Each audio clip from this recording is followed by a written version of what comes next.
അനുമോദ് ഇനിയിപ്പോൾ ഈ കൂടുതൽ കടാവർ നായ്ക്കൾ അവിടെയുണ്ട്, കൂടുതൽ മരണം സംഭവിച്ചോ എന്ന് അറിയണം. അതിൻ്റെ വ്യക്തത പറയണമെങ്കിൽ കുറച്ച് കാലമെടുക്കും, സംശയമില്ല, കുറച്ച് സമയമെടുക്കും, സംശയമില്ല. കാരണം അത്രത്തോളം ചിന്നിച്ചിതറിയ നിലയിലായിരുന്നു മൃതദേഹങ്ങൾ. 7 പേരുടെ മൃതദേഹങ്ങൾ മാത്രമാണ് എന്ന് മനസ്സിലാക്കുന്നു പൂർണ്ണ രൂപത്തിൽ കിട്ടിയത്. 9 മൃതദേഹ അവശിഷ്ടങ്ങളാണ് ലഭ്യമായത് എന്നും നമുക്ക് മനസ്സിലാക്കാൻ സാധിക്കുന്നുണ്ട്. 6 പേരെ മാത്രം തിരിച്ചറിയുന്നു.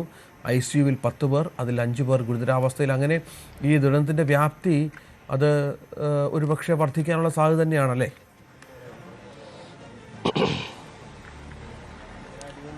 രഞ്ജിത്ത്, ദുരന്തത്തിന്റെ വ്യാപ്തി അത് തന്നെയാണ് നാട് മുഴുവൻ ഞെട്ടിക്കുന്നത്. കാരണം സാധാരണ ഒരു അപകടത്തിലേതുപോലെയല്ല ഈ വെടിക്കെട്ടിൽ ഉണ്ടാകുന്ന പരിക്കുകൾ. അത് ജീവന് ഏറ്റവും ഹാനി ഉണ്ടാകാൻ സാധ്യതയുള്ളതാണ് ഈ പരിക്കേൽക്കുക എന്നുള്ളത്. പ്രത്യേകിച്ച് ആന്തരിക അവയവങ്ങൾക്കൊക്കെ പൊള്ളലേറ്റ് കഴിഞ്ഞാൽ അത് റിക്കവറി എന്നുള്ളത് വളരെ അത്ഭുതകരമായ കാര്യം തന്നെയാണ്.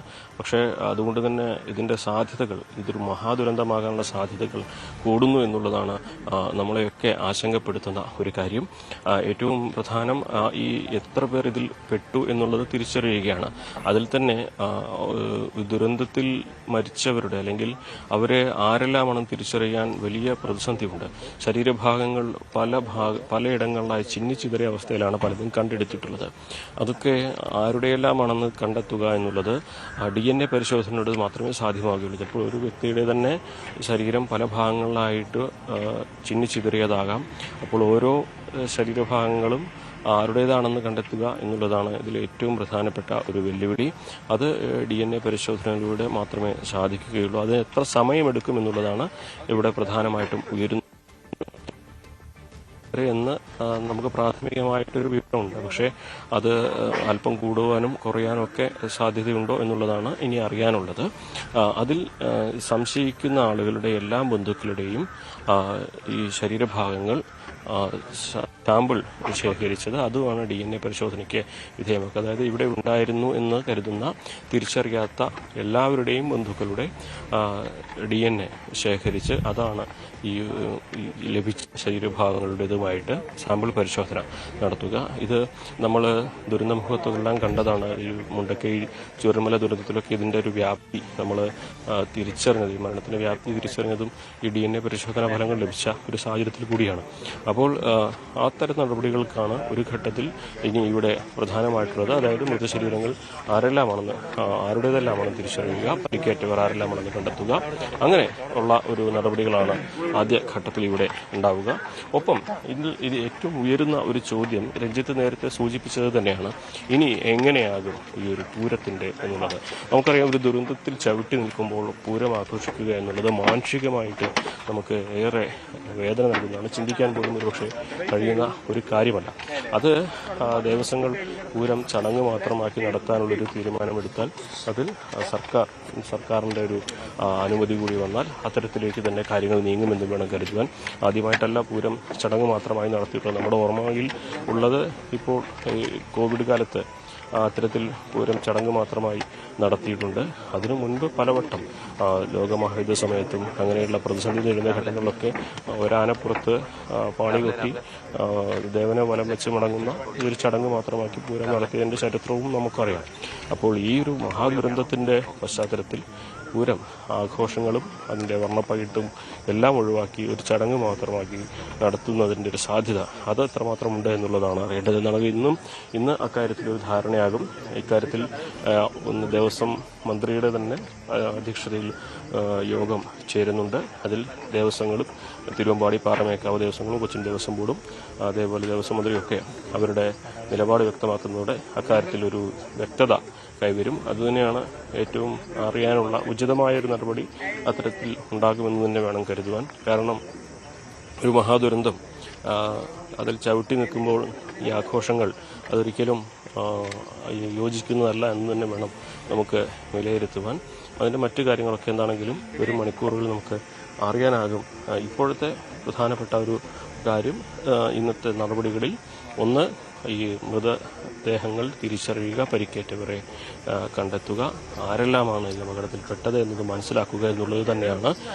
രണ്ടാമതായിട്ട് ഈ പറയുന്ന ഈ മറ്റ് നടപടികൾ, ഇതിൻ്റെ ഫർദറായിട്ടുള്ള നടപടികൾ, സംസ്കാര ചടങ്ങുകളടക്കമുള്ള കാര്യങ്ങളൊക്കെ അത്തരം ആ ഘട്ടത്തിൽ ഉണ്ടാകും. എന്നാണെങ്കിലും ഇന്ന് ഏറ്റവും പ്രധാനം ഇവിടെ നിന്ന് നമുക്ക് ലഭിക്കാനുള്ളത് ഇനിയുള്ള മണിക്കൂറുകളിൽ ഇവിടെ തെരച്ചിലിൽ എന്തെല്ലാം കാര്യങ്ങൾ കണ്ടെത്തുന്നു എന്നുള്ളതാണ്.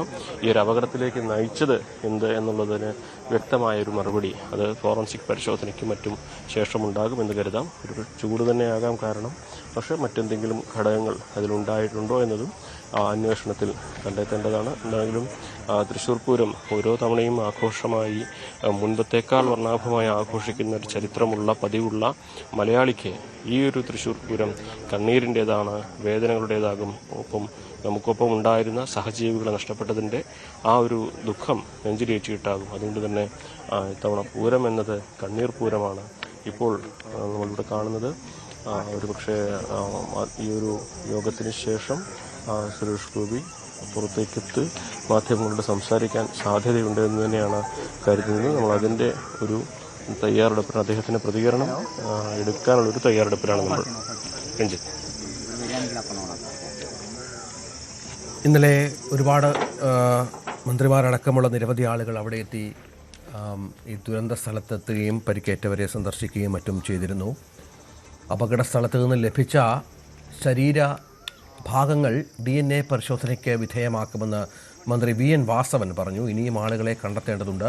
സമീപത്തുള്ള കുളത്തിൽ പരിശോധന നടത്താൻ സ്കൂബ സംഘം എത്തും എന്നും മന്ത്രി ന്യൂസ് 18നോട് പറഞ്ഞു. മിനിസ്റ്ററെ, ഇപ്പോൾ 8 പേര് എന്നാണ് ഔദ്യോഗികമായിട്ടുള്ള കണക്ക് വന്നാൽ 13 ഒക്കെ പറയുന്നു. അങ്ങനെ ഉയരാനുള്ളൊരു സാധ്യതയുണ്ട്. 13 എന്ന് പറയുന്നതിൻ്റെ കണക്ക് ഇപ്പോൾ കുറേ പാർട്സ് ഉണ്ട്. ആ പാർട്സുകൾ ചേർത്ത് വെച്ച് ആരൊക്കെയാണെന്ന് സ്ഥിരീകരിക്കും. DNA ടെസ്റ്റ് നടത്തി. അപ്പോൾ ടോട്ടൽ എടുക്കുമ്പോൾ 13ഓളം വരാം എന്നുള്ള ആ കണക്ക് ശരിയാണ്. പക്ഷേ അതാരാണെന്ന് മനസ്സിലാക്കാതെ ഇത്ര പേര് നമ്മൾ മുൻകൂട്ടി പറയുന്നത് ശരിയല്ല. 8 പേരെ ഐഡൻറ്റിഫൈ ചെയ്തു എന്നുള്ളത് കൊണ്ടാണ് 8 ഞാൻ സ്ഥിരീകരിച്ച് പറഞ്ഞത്. ഇപ്പോൾ പിന്നെ അവിടെ പോസ്റ്റ്മോർട്ടം തുടങ്ങി. ഞങ്ങളിപ്പോൾ ഫോറൻസിങ്ങിനെ അങ്ങോട്ട് പോയി കഴിഞ്ഞാൽ ബാക്കി കാര്യങ്ങൾ ഒന്നുകൂടെ നോക്കിയിട്ട് കൃത്യമായിട്ട് പറയാം. ഈ സ്ഥലത്തെ ഒരു സാഹചര്യം എങ്ങനെയാണ്? അവിടെ പോയിരുന്നു. സംഭവം ഉണ്ടായ സ്ഥലത്ത് ഞങ്ങൾ പോയിരുന്നു. അവിടെ ഇപ്പോഴും ഒരു സ്ഫോടനത്തിൻ്റെ അവശിഷ്ടങ്ങളെല്ലാം കിടക്കുന്നുണ്ട്. ഏത് സമയത്തും ഒറ്റപ്പെട്ട സ്ഫോടനങ്ങൾ ഉണ്ടാകാവുന്ന അവസ്ഥ ഉണ്ടെന്നാണ് നിൽക്കുന്ന ഓഫീസേഴ്സ് എല്ലാം പറഞ്ഞത്. അതുകൊണ്ട് അകത്ത് കയറിപ്പോകാൻ പറ്റാത്തൊരു സ്ഥിതിയുണ്ട്. പിന്നെ ഇവിടെ ഒരു കുളമുണ്ട്. ആ കുളത്തിൽ മനുഷ്യ ശരീരത്തിൻ്റെ അവശിഷ്ടങ്ങളുണ്ടോ എന്നുള്ള പരിശോധിക്കാൻ സ്കൂബ ടീമിനെ ഇപ്പോൾ കൊണ്ടുവന്നിട്ടുണ്ട്. അതിപ്പോൾ പരിശോധിക്കുകയും ചെയ്യും. മൊത്തം എത്ര പേരുണ്ടെന്നാണ് ഒരു നിഗമനം? 40 തന്നെ. ഒരു ജോലിയിലുണ്ടായിരുന്ന ഒരു പയ്യൻ പറഞ്ഞ് ഞങ്ങൾ 42 പേരുണ്ടായിരുന്നതാണ് പറഞ്ഞത്. കൂടുതൽ വാർത്തകൾക്ക് news 18 Keralam YouTube channel subscribe ചെയ്യുക.